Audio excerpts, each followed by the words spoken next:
start us off, let's talk about the fact that, well, why do we put the trains around the tree? Like, it's a weird thing. Oddly specific, in fact. And the answer can be traced back, partially, to Lionel. Now, Lionel, if you're a rail fan, you're probably familiar with this company. Lionel was one of the earliest, if not the earliest, producer of electric trains in terms of model trains. And that was their big thing. They produced toy trains for children that became a hobby.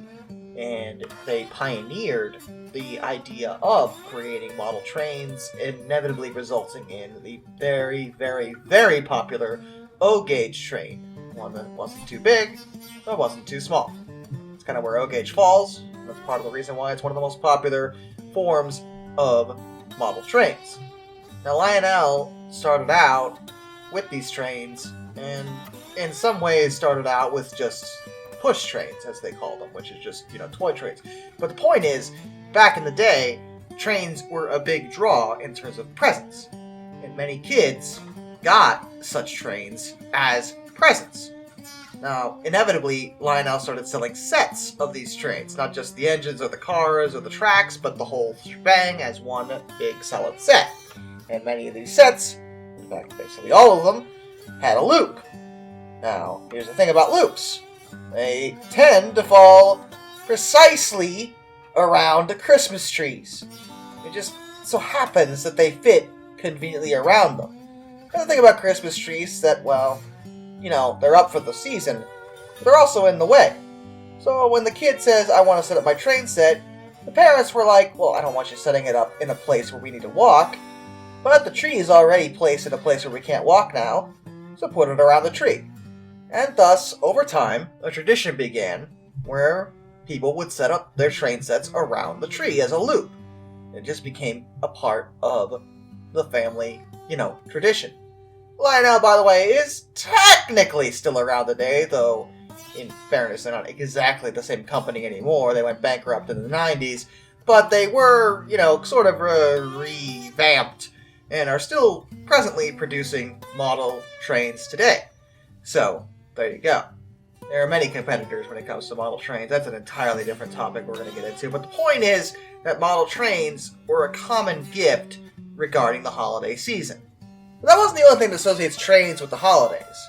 The other thing you have to remember is that trains, maybe not so much nowadays, particularly in America, but back in the day, trains were the holidays. You have to remember, up until the 1960s, cars were more of a luxury item. I mean, people had them, but even if you did, the notion of taking a long-distance trip in one was not really something most people considered. I mean, plus paying for gas and the fact that the interstate highway was not a thing at the time. The fact was that trains were the workhorse of public transit. It was before planes, before cars were effective. Basically, trains were the thing that got people fastest from place to place. So many people, when it came to holiday traveling to see family, would in fact wind up taking a train. It would be a almost holiday tradition when it came to that era. When you wanted to go see grandma, or your aunts and uncles, or whoever you may be, more often than not, your family would buy a bunch of train tickets, and you would take a train to see your family for the holidays. This is how it just was. On top of the presents, on top of everything else, people would wind up riding a train during the holiday season. That included the fact that they were often pulled by steam engines at the time, particularly long-distance routes. And steam engines, as it turns out, are rather, shall we say, warm. Steam engines are really good when it comes to giving off excess heat. They're better than that than pretty much any other kind of train. So, often on the station platform, steam engines would provide a sort of form of comfort to people while they were waiting to board the train. You would stand near the engine because it was warm. It's the, holiday season, so it's winter, so it's cold. People would stand near the train. So all of this combined basically result in a weird association between steam trains, in particular, and the holiday season. People would often ride them during that time, Young kids would get them as presents during that time. The loops that they would get as sets for Christmas would wind up around the tree during that time. And the point is that trains were an integral part of bringing people together during this time of, well, togetherness. When family wanted to see each other, trains allowed it to happen. You have to remember that prior to trains, the notion of seeing your family that was living states away may have been, well, a week's worth of travel. When trains came about, suddenly that was cut down to maybe a week, tops. Give or take, depending on how far, obviously. But the point is that trains connected a very distant nation. Not just in America, but really anywhere. Trains allowed people to travel at a much faster rate than was, initially thought possible. In modern times, planes have, replaced that speed element from a lot of places. Maybe not so much Japan. Trains can still compete there. But still, for years, decades, nearly a century, trains were the go-to for allowing people to enjoy their family's company during this time when you're supposed to do that. Exchanging gifts, reminiscing, talking about, family history, things like that. Trains were an exceedingly integral part of all of this. So, based off of the presents from Lionel, from the fact that people would ride them, the fact that they were warm, and just the fact that everyone would see them during the time, it's only natural that over time, trains would come to be associated with the holiday season, because for the longest time, they were the big thing that brought people together during this time.